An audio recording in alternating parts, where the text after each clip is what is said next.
بسم اللہ الرحمن الرحیم۔ السلام علیکم ورحمۃ اللہ وبرکاتہ۔ محترم ناظرین، خانہ کعبہ مکہ مکرمہ کے ایک نشیبی علاقے میں واقع ہے جہاں پرانے زمانے میں بارش اور سیلاب کا پانی جمع ہو جایا کرتا تھا۔ اس سے اس کی دیواروں اور اندرونی حصہ کو کافی نقصان پہنچتا تھا۔ بارش کی روک تھام کے لیے اس زمانے میں خانہ کعبہ کے باہر ایک بند بنوایا گیا تھا، لیکن یہ بند بھی پانی کے ریلوں کے آگے نہ ٹھہر سکا اور بار بار ٹوٹنے کے بعد آخر کار بالکل منہدم ہو گیا، جس کے بعد عمارت کو زیادہ نقصان پہنچتا رہا۔ یوں ہوتے ہوتے صورتحال اس قدر بگڑ گئی کہ ایک زمانے میں یوں دکھائی پڑنے لگا جیسے کعبہ کی خستہ عمارت عنقریب دھڑام سے آ گرے گی۔ اہل مکہ اس صورتحال سے بہت پریشان رہتے تھے۔ وہ کعبہ کے خستہ اور وسیلہ حصوں کو گرا کر انہیں از سر نو تعمیر کرنا چاہتے تھے، مگر بات یہ تھی کہ ایام جاہلیت سے ان کے ہاں یہ تصور چلا آتا تھا کہ خانہ کعبہ کا کوئی حصہ گرانے سے خدا کا عذاب نازل ہوتا ہے، اس لیے کسی کو بھی مرمت کا حوصلہ نہیں پڑتا تھا۔ ادھر مسلسل سیلابوں اور شہر سے آنے والے پانی میں خانہ کعبہ کی فصیل کو اس قدر کمزور کر دیا تھا کہ فوری مرمت لازمی ہو گئی تھی، اور حضور نبی کریم صلی اللہ علیہ وآلہ وسلم تب بے حد خلیق اور ملنسار تھے۔ آپ صلی اللہ علیہ وآلہ وسلم اجتماعی اور فلاحی معاملوں میں اہل مکہ کے ساتھ مل جل کر رہا کرتے تھے، اور آپ صلی اللہ علیہ وآلہ وسلم کو بھی خانہ کعبہ کی خستہ حالی کی فکر رہتی تھی، بلکہ اس عوامی تشویش کا احساس آپ صلی اللہ علیہ وآلہ وسلم کو سب سے زیادہ لاحق تھا۔ خانہ کعبہ کی تعمیر نو کو اولیت ملنے میں کئی باتوں کا دخل ہے۔ چنانچہ کعبہ کے بیچ ایک کنواں ہوتا تھا، زیارت کے لیے آنے والے اس کنویں میں اپنے نذرانے پھینک دیا کرتے تھے۔ ایک دفعہ کسی نے اس کنویں سے کئی قیمتی اشیاء چرا لی۔ چور کو چوری میں اس لیے بھی آسانی ہوتی تھی کہ کعبہ کی دیواریں نیچی بھی تھیں اور کچی بھی تھیں، ان پر کوئی چھت بھی نہ تھی۔ بہت کوشش کے باوجود چور کو پکڑ لیا گیا۔ جرم کی پاداش میں اس کے دونوں ہاتھ کاٹ دیے گئے، مگر نذرانوں والے کنووں سے مال و دولت کو مزید چوری سے بچانے کے لیے خستہ دیواروں کو گرا کر پختہ دیواریں بنانا اور ان پر چھت تعمیر کرنا ضروری تھا۔ اس کے علاوہ ایک دلچسپ واقعہ بھی اس کام پر فوری توجہ کا سبب بن گیا۔ چنانچہ کعبہ کے اس کنویں میں جس میں لوگ اپنے نذرانے پھینک دیا کرتے تھے، اس کنویں میں ایک پھندار ناگ بھی رہتا تھا۔ وہ دن کے وقت کنویں سے نکل کر کعبہ کی منڈیر پر بیٹھ جایا کرتا اور مزے سے دھوپ سینکا کرتا تھا۔ اگر کوئی شخص اس کے نزدیک جانے کی کوشش کرتا تو وہ پھن پھیلا پھیلا کر خوفناک فنکار کرتا اور ڈسنے کو لپکتا، جس سے سب لوگ بھاگ کھڑے ہوتے۔ مرمت اور تعمیر نو کا کام شروع ہونے میں اس سانپ کا خوف بھی بڑھ چکا تھا، مگر پھر یوں ہوا کہ انہی دنوں ایک بڑا سا عقاب اڑتے اڑتے ادھر آ نکلا۔ وہ بجلی کی طرح سانپ پر لپکا اور اسے دبوچ کر لے اڑا، اور حضرت ابن عباس رضی اللہ تعالیٰ عنہ فرماتے ہیں کہ وہ سانپ جو خانہ کعبہ کے اندر تھا، جس وقت قریش نے خانہ کعبہ کی تعمیر کا ارادہ کیا تھا تو عقاب پرندے نے اس سانپ کو خانہ کعبہ سے آ کر اٹھا لیا اور اس کو لے جا کر ہجوم کے اندر ڈال دیا تھا، اور وہاں کی سرزمین نے اس سانپ کو نگل لیا تھا۔ چنانچہ یہی جانور قیامت کے قریب صفا کے پاس سے نکلے گا اور لوگوں سے ہم کلام ہوگا، جسے دابۃ الارض کے نام سے پہچانا جاتا ہے۔ یہ جانور زمین سے اس طرح نکلے گا جیسے بچہ ماں کے پیٹ سے پیدا ہوتا ہے۔ بہرحال سانپ کے خاتمے کے بعد لوگ یوں محسوس کرنے لگے جیسے خانہ کعبہ کی تعمیر نو کے لیے خدا نے ان کا راستہ صاف کر دیا ہے۔ اتفاق کی بات یہ ہے کہ عین انہی دنوں ایک یونانی تاجر اور کاریگر باقوم کا جہاز طوفان کی زد میں آ گیا اور بندرگاہ جدہ کے ساحل کے نزدیک آ کر کنارے سے ٹکرا کر تباہ ہو گیا۔ باقوم اپنے وقت کا ہنرمند کاریگر تھا، اسے معماری اور نجاری میں بھی کافی مہارت حاصل تھی۔ اہل مکہ کو جہاز کی تباہی کی خبر ہوئی تو انہوں نے باقوم کے پاس لوگوں کو روانہ کیا۔ لوگوں نے اس کا ٹوٹا پھوٹا جہاز خرید لیا تاکہ اس کی لکڑی کے تختے خانہ کعبہ کی تعمیر نو میں استعمال کیے جا سکیں۔ لوگوں نے باقوم کو اپنے ہمراہ مکہ چلنے اور خانہ کعبہ کی مرمت کے کام کی نگرانی کرنے پر راضی کر لیا۔ چنانچہ باقوم کی معاونت کے لیے مکہ کے ایک تجربہ کار کاریگر کی خدمات بھی حاصل کر لی گئی اور پھر بڑے زور و شور سے کام شروع کر دیا گیا۔ خانہ کعبہ کی تعمیر نو کے اس تاریخی کام میں تمام قبیلے متحد ہو کر پورے جوش و خروش سے مصروف ہو گئے اور کوئی قبیلہ بھی اس شرف سے محروم نہ رہا، اور حضور نبی کریم صلی اللہ علیہ وآلہ وسلم بھی اس کام میں بڑھ چڑھ کر حصہ لے رہے تھے۔ ہر قسم کا مطلوبہ تعمیری سامان فراہم کر لیا گیا اور مکہ کے آس پاس کی پہاڑیوں سے نیلے پتھر جمع کر لیے گئے اور تعمیر کا کام بڑی دلچسپی اور ذمہ داری سے آگے بڑھنے لگا۔ جب دیواریں 5-6 فٹ کے لگ بھگ اٹھ گئیں تو حجر اسود کو اس کی پرانی جگہ پر نصب کرنے کا مرحلہ درپیش ہوا۔ اس مقدس پتھر کو اٹھا کر اس کی قدیم روایتی جگہ پر رکھنا ایک ایسا بڑا اعزاز تھا جسے حاصل کرنے کے لیے ہر قبیلہ خواہش مند تھا۔ چنانچہ اس نازک مرحلے پر گرما گرم بحث بازی کا سلسلہ چھڑ گیا اور جلد ہی نوبت تلخ کلامی اور تو میں تک جا پہنچی، اور کوئی قبیلہ بھی اپنے حق سے دستبردار ہونے پر رضامند نہ تھا۔ تکرار لمبی ہوتی گئی تو معاملہ جنگ و جدل کی صورت اختیار کر گیا۔ آنن فانن تلواریں کھنچ گئیں اور وہ خون خوار درندے مرنے مارنے پر آمادہ ہو گئے۔ ایک جنگجو قبیلے نے تو حد ہی پار کر دی، انہوں نے صاف صاف کہہ دیا کہ وہ کسی اور قبیلے کو حجر اسود نصب کرنے کی ہرگز اجازت نہیں دیں گے، اور پرانے زمانے میں عرب میں دستور تھا کہ جب کوئی شخص کسی مفاد کے لیے جان دینے کی قسم کھاتا تو انسانی خون سے بھرے ہوئے پیالے میں اپنی انگلیاں ڈبو لیتا تھا۔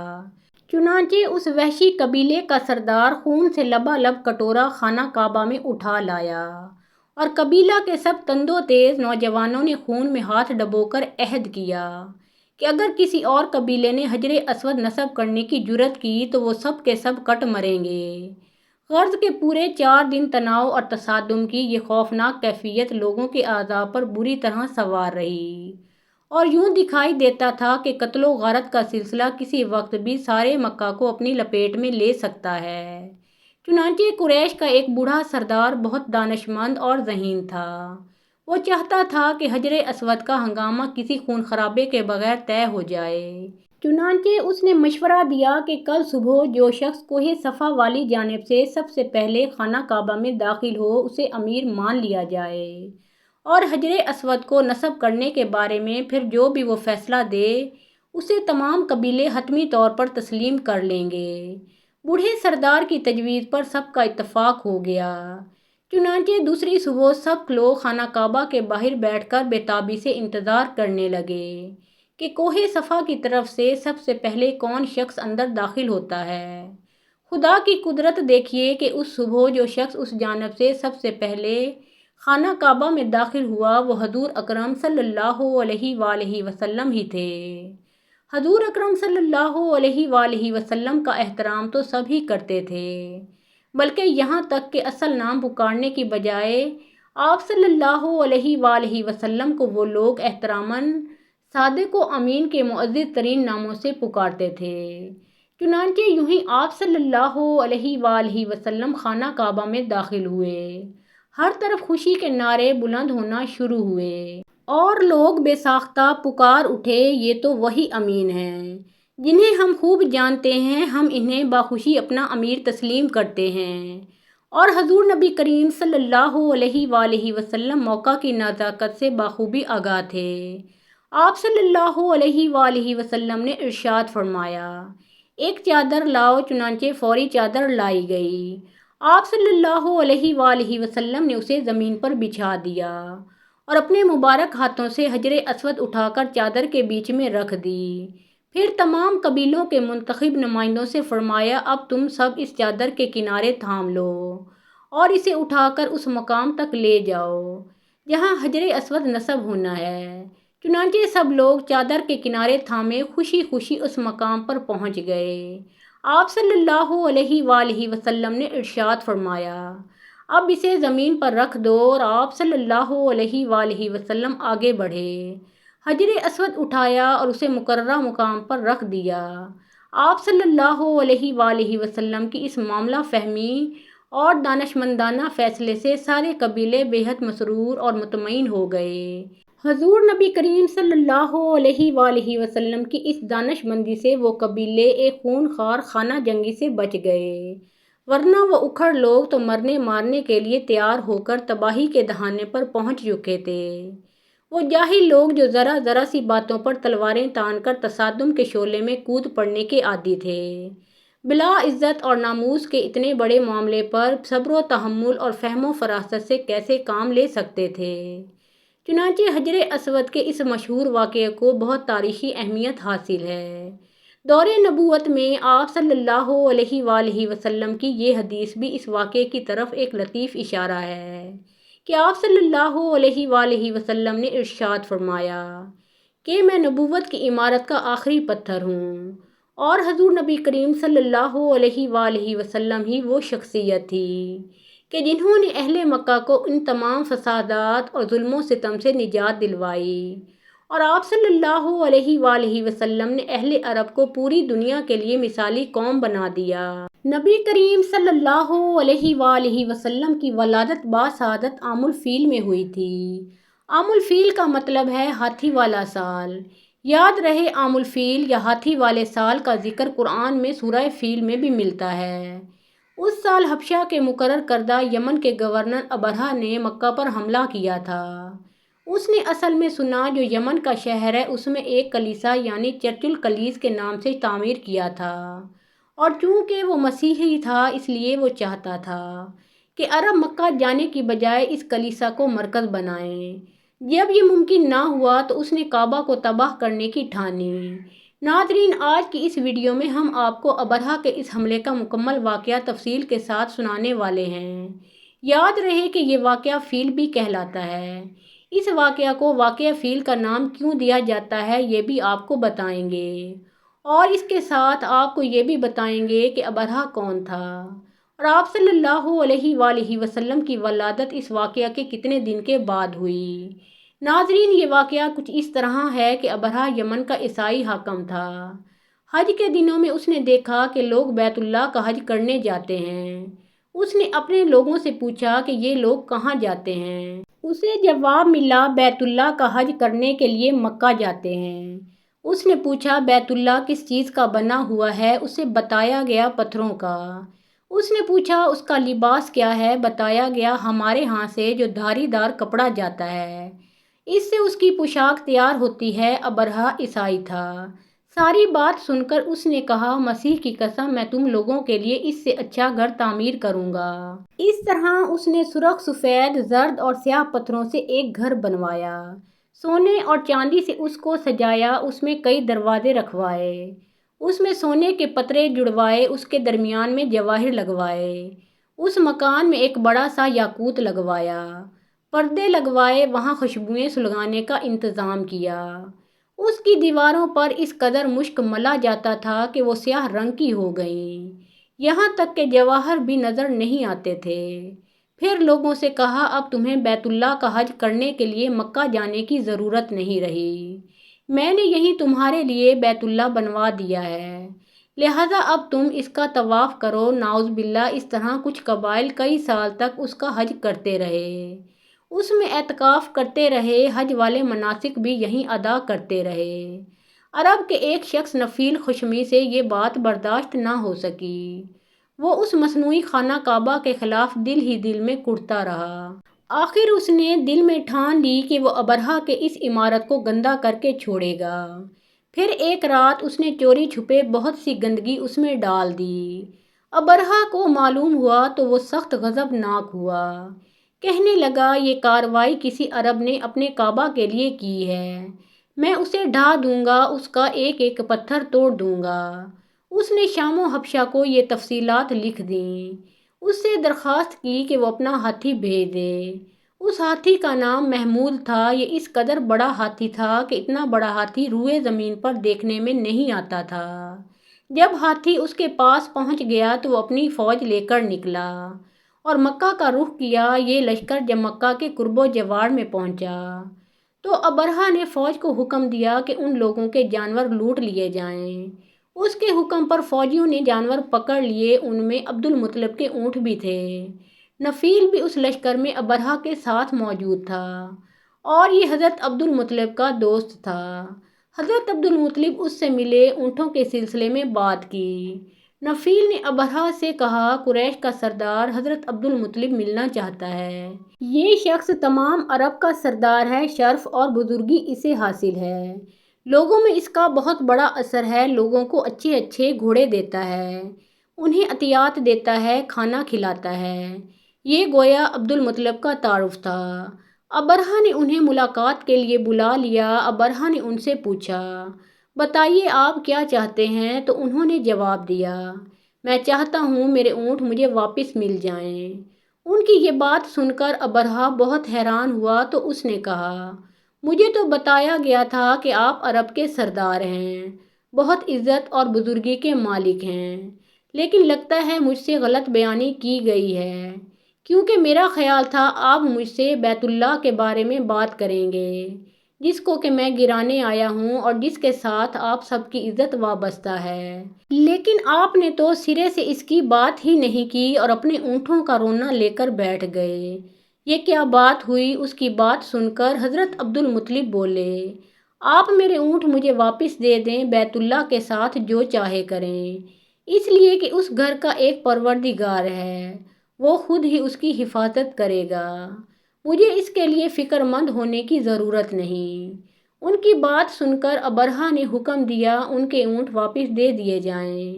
جب انہیں ان کے اونٹ واپس مل گئے تو انہوں نے ان کے سموں پر چمڑے چڑھا دیے، ان پر نشان لگا دیے، انہیں قربانی کے لیے وقف کر کے حرم میں چھوڑ دیا، تاکہ پھر کوئی انہیں پکڑ لے تو حرم کا پروردگار اس پر غضبناک ہو۔ پھر حضرت عبد المطلب حرا پہاڑ پر چڑھ گئے، ان کے ساتھ ان کے کچھ دوست تھے۔ انہوں نے اللہ سے درخواست کی، اے اللہ، انسان اپنے سامان کی حفاظت کرتا ہے، تو اپنے سامان کی حفاظت کر۔ ادھر سے ابرہہ اپنا لشکر لے کر آگے بڑھا، وہ خود ہاتھی پر سوار لشکر کے درمیان موجود تھا۔ ایسے میں اس کے ہاتھی نے آگے بڑھنے سے انکار کر دیا، وہ زمین پر بیٹھ گیا۔ ہاتھی بانوں نے اسے اٹھانے کی کوشش کی لیکن وہ نہ اٹھا۔ انہوں نے اس کے سر پر ضربیں لگائیں، آکس چبھوئی، مگر وہ کھڑا نہ ہوا۔ کچھ سوچ کر انہوں نے اس کا رخ یمن کی طرف کیا تو وہ فوراً اس طرف چلنے لگا۔ اس کا رخ پھر مکہ کی طرف کیا گیا تو وہ پھر رک گیا۔ ہاتھی بانوں نے یہ تجربہ بار بار کیا، آخر ابرہہ نے حکم دیا، ہاتھی کو شراب پلائی جائے تاکہ نشے میں اسے کچھ ہوش نہ رہ جائے اور ہم اسے مکہ کی طرف آگے بڑھا سکیں۔ چنانچہ اسے شراب پلائی گئی لیکن اس پر اس کا بھی اثر نہ ہوا۔ ناظرین کہتے ہیں کہ ابرہہ کے ہاتھی کو اٹھانے کی کوشش جاری ہی تھی کہ اچانک سمندر کی طرف سے ان کی طرف اللہ تعالیٰ نے ابابیلوں کو بھیج دیا۔ وہ ٹڈیوں کے جھنڈ کی طرح آئیں۔ دوسری طرف حضرت عبد المطلب مکہ میں داخل ہوئے، حرم میں پہنچے اور کعبہ کے دروازے کی زنجیر پکڑ کر ابرہہ اور اس کے لشکر کے خلاف فتح کی دعا مانگی۔ ان کی دعا کے الفاظ یہ تھے، اے اللہ، یہ بندہ اپنے قافلے اور اپنی جماعت کی حفاظت کر رہا ہے، تو اپنے گھر یعنی بیت اللہ کی حفاظت فرما۔ ابرہہ کا لشکر فتح حاصل نہ کر سکے، ان کی طاقت تیری طاقت کے آگے کچھ بھی نہیں۔ آج صلیب کامیاب نہ ہو۔ ناظرین یاد رہے کہ صلیب کا لفظ اس لیے بولا کہ ابرہہ عیسائی تھا اور صلیب کو عیسائی اپنے نشان کے طور پر ساتھ لے کر چلتے ہیں۔ اب انہوں نے اپنی قوم کو ساتھ لیا اور حرا پہاڑ پر چڑھ گئے، کیونکہ ان کا خیال تھا کہ وہ ابرہہ کا مقابلہ نہیں کر سکیں گے، اور پھر اللہ تعالیٰ نے پرندوں کے جھنڈ بھیج دیے۔ یہ پرندے چڑیا سے قدرے بڑے تھے، ان میں سے ہر پرندے کی چونچ میں پتھر کے 3 ٹکڑے تھے۔ یہ پتھر پرندوں نے ابرہہ کے لشکر پر گرانے شروع کیے۔ جو ہی یہ پتھر ان پر گرے، ان کے ٹکڑے ٹکڑے ہو گئے، بالکل اسی طرح جیسے آج کسی جگہ کے اوپر سے بم گرایا جائے تو جسموں کے ٹکڑے اڑ جاتے ہیں۔ ابرہہ کا ہاتھی محمود البتہ ان کنکریوں سے محفوظ رہا، باقی سب ہاتھی تہس نہس ہو گئے۔ ناظرین کہا جاتا ہے کہ یہ ہاتھی سینکڑوں کی تعداد میں تھے، سب کے سب کھائے ہوئے بھوس کی مانند ہو گئے، جیسا کہ سورہ فیل میں آتا ہے۔ ناظرین کہا جاتا ہے کہ ابرہہ اور اس کے کچھ ساتھی یہ منظر دیکھ کر بری طرح بھاگے، لیکن پرندوں نے ان کو بھی نہ چھوڑا۔ ابرہہ کے بارے میں طبقات میں لکھا ہے کہ اس کے جسم کا ایک ایک عضو الگ ہو کر گرتا چلا گیا، یعنی وہ بھاگ رہا تھا اور اس کے جسم کا ایک ایک حصہ الگ ہو کر گر رہا تھا۔ دوسری طرف حضرت عبد المطلب اس انتظار میں تھے کہ کب حملہ ہوتا ہے، لیکن حملہ آور جب مکہ میں داخل نہ ہوئے تو وہ حالات معلوم کرنے کے لیے نیچے اترے۔ مکہ سے باہر نکلے تب انہوں نے دیکھا سارا لشکر تباہ ہو چکا ہے۔ خوب مال غنیمت ان کے ہاتھ لگا، بے شمار سامان ہاتھ آیا، مال میں سونا چاندی بھی بے تحاشا تھا۔ لشکر میں کچھ لوگ ایسے بھی تھے جو واپس نہیں بھاگے تھے یا مکہ میں رہ گئے تھے۔ ان میں ابرہہ کے ہاتھی کا معاون بھی تھا جو محمود کو آگے لانے میں ناکام رہا تھا۔ ناظرین، یوں بیت اللہ یعنی خانہ کعبہ کے مالک نے اپنے گھر کی حفاظت فرمائی اور اللہ تعالیٰ نے دنیا والوں کو اپنی قدرت کا مظہر دکھایا کہ وہ ایسی قدرت والی ذات ہے کہ ہاتھی جیسی دیو ہیکل مخلوق کو ابابیل جیسی چھوٹی اور حقیر مخلوق کے ذریعے نیست و نابود کر سکتی ہے۔ ناظرین، یہ دراصل انسانیت کے غور و تفکر کے لیے اللہ تعالیٰ کی قدرت کی نشانیوں میں سے ایک نشانی ہے، لیکن افسوس کہ آج کا مسلمان اور انسان اللہ کی ان نشانیوں کے بارے میں سوچتا ہی نہیں۔ ناظرین، آپ نے واقعہ فیل اور ابرہہ کے انجام کی مکمل تفصیل جانی۔ چلیے اب آپ کو یہ بتاتے ہیں کہ ابرہہ کون تھا اور کس قدر بے شرم اور مکار شخص تھا۔ تاریخ کے مطابق نجاشی شاہ حبشہ نے ابرہہ کو سوڈان کا حاکم اور اریات کو یمن کا حاکم مقرر کیا تھا۔ کچھ عرصے کے بعد ابرہہ نے یمن پر حملہ کر دیا۔ اریات کو بھی اس حملے کی خبر پہلے ہی مل گئی، اس لیے وہ بھی اپنی فوج لے کر مقابلے کے لیے نکلا۔ دونوں افواج سوڈان اور یمن کی سرحد پر ایک دوسرے کے مد مقابل ہوئیں۔ ابرہہ کا قد بھی چھوٹا تھا اور وہ انتہائی بدصورت بھی تھا۔ اس کے مقابلے میں اریات لمبے قد کا خوبصورت اور مضبوط شخص تھا۔ ناظرین، کہتے ہیں کہ اریات کو اس وقت حیرت کا شدید جھٹکا لگا جب ابرہہ نے اسے مقابلے کی دعوت دی۔ دراصل یہ ابرہہ کی ایک چال تھی جسے اس کا مد مقابل سمجھ نہیں سکا اور مقابلے میں کود پڑا۔ اریات نے اپنی تلوار پوری قوت سے ابرہہ پر ماری، مگر وہ بڑی صورت سے اپنے محافظ کے پیچھے ہو گیا۔ اس وار سے وہ محافظ بری طرح زخمی ہو گیا۔ پھر اریات کے سنبھلنے سے پہلے ہی ابرہہ کے ایک دوسرے محافظ نے اچانک حملہ کر کے اریات کو موت کے گھاٹ اتار دیا۔ اسی وجہ سے ابرہہ کا نام ابرہہ اشرم یعنی بے شرم پڑ گیا تھا۔ کہتے ہیں اریات کی موت کے بعد اس کی فوج نے ابرہہ کو اپنا سردار تسلیم کر لیا اور اس طرح سے ابرہہ کا یمن پر بھی تسلط قائم ہو گیا۔ اس کی خبر جب شاہ حبشہ کو ملی تو اس کو سخت غصہ آیا اور اس نے جواب طلبی کے لیے ابرہہ کو خط لکھا۔ ابرہہ نے مکاری سے کام لیتے ہوئے اپنی حکومت اور جان بچانے کے لیے جوابی خط میں لکھا، میں آپ کا خادم ہوں، مجھے جاسوس نے اطلاع دی تھی کہ اریات سوڈان پر حملہ کرنے کی تیاری کر رہا ہے، اس لیے میں اس کی پیش قدمی روکنے کے لیے نکلا تھا اور پھر حملہ کرنے میں سبقت بھی اسی نے ہی کی تھی اور یوں مقابلے میں میرے ہاتھوں مارا گیا۔ میں آپ کا پرانا خادم ہوں اور ہمیشہ آپ کا خادم ہی رہوں گا۔ سوڈان اور یمن کی سرزمین ابھی تک آپ کے زیر تسلط ہی ہے۔ شاہی حبشہ ابرہہ کے اس جواب سے بہت خوش ہوا اور اس طرح اسے نہ صرف بادشاہ کی طرف سے معافی مل گئی تھی بلکہ یمن کی سرداری بھی اسے سونپ دی گئی۔ اور ناظرین، یمن کا حاکم بننے کے بعد ہی یہ واقعہ پیش آیا جو آپ نے سماعت فرمایا اور یہی واقعہ فیل کہلایا۔ اور آپ کو یہ بھی بتاتے چلیں کہ یہ واقعہ نبی اکرم صلی اللہ علیہ وآلہ وسلم کی ولادت بسعادت سے 50 یا 25 روز پہلے محرم کے مہینے میں پیش آیا تھا۔ محترم ناظرین، پیارے آقا محمد مصطفیٰ صلی اللہ علیہ وآلہ وسلم کا پیارا نام ایک بار کامنٹ سیکشن میں ضرور لکھیے۔